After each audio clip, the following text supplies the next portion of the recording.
Good morning.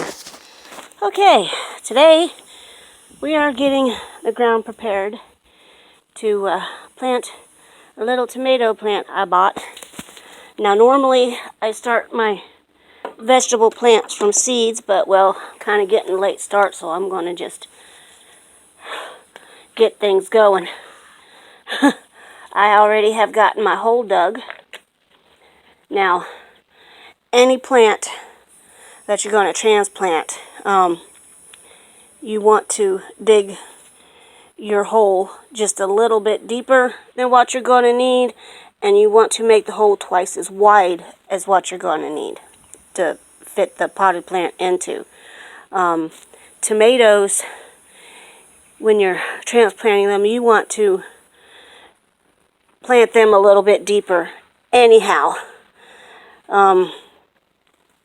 simply because tomatoes going to make roots with the deeper you plant it, the more root system you have, the more sturdy your tomato plant is, you know. Okay, here we go. This is a 50-50 combination of baking soda, Arm & Hammer stuff, and ground cinnamon. Tomatoes are quite prone to getting sick from various molds and fungus. Baking soda helps deter that for the mold and the mildew, and cinnamon is antifungal. Now the cinnamon, it can be old. It does not have to be a fresh batch of ground cinnamon, okay? You want fresh when you cook with it. You don't really have to have fresh when you use it in your garden. We had tomatoes come up on their own last year in this spot, so this is why I'm doing this extra measure. It's not a good idea to plant back to back in any area. And in this bucket, I'm going to put the rest of that in. This is that Soilless potting soil that we made. And in it, I put some of the sand. Ooh, don't need that rock. Some of the sand from the hole I dug.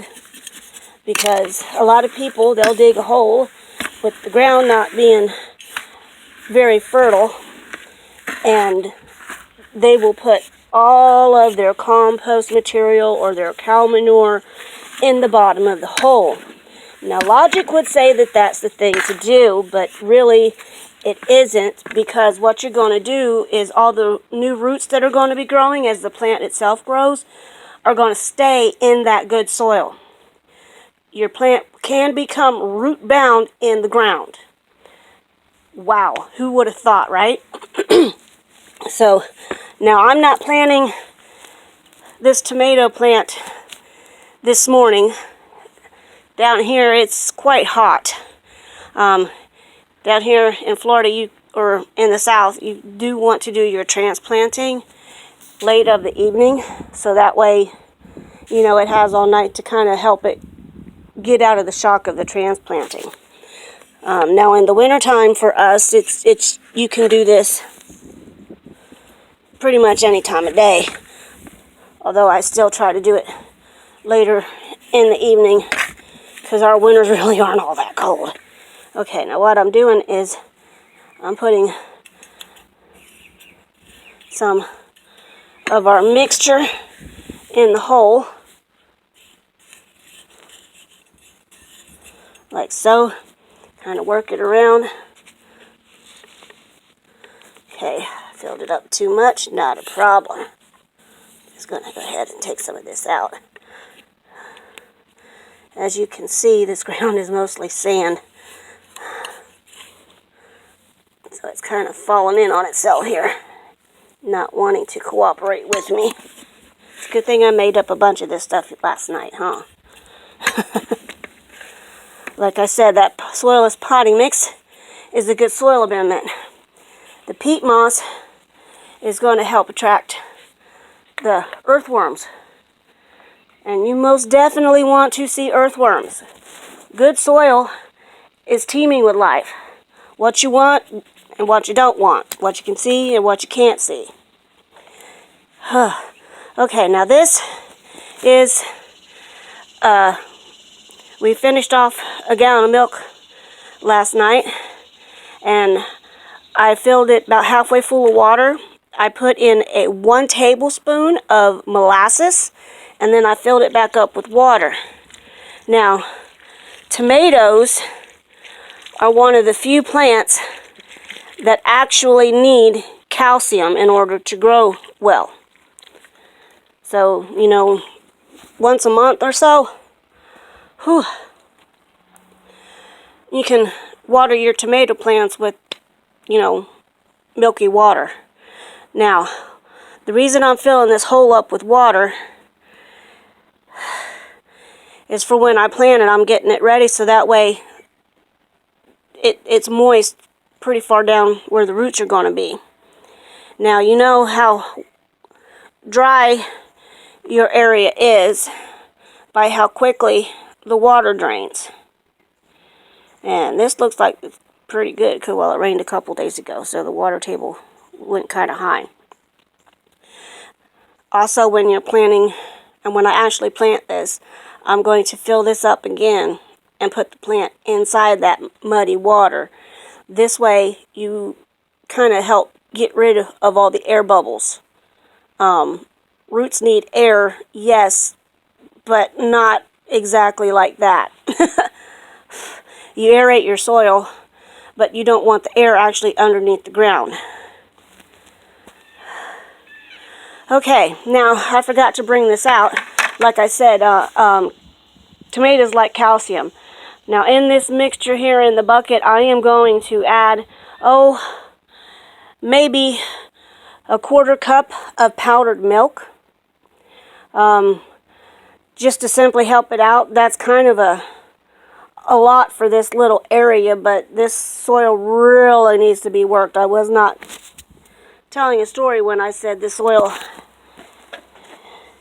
really needs a lot of work. I'm just going to go ahead and fill this up. Let that drain out. Now that molasses in this ground, I don't need this right now, is going to feed them roots and also help your plant not to go through so much shock from the transplanting. Put this up here. Whew. Okay, now tomatoes. Tomatoes are just fun. Tomatoes, peppers, eggplant, and potatoes are all in the same family. They all require the same growing conditions. They are also members of the nightshade family. Tomatoes are great because God meant for these puppies to be on this earth because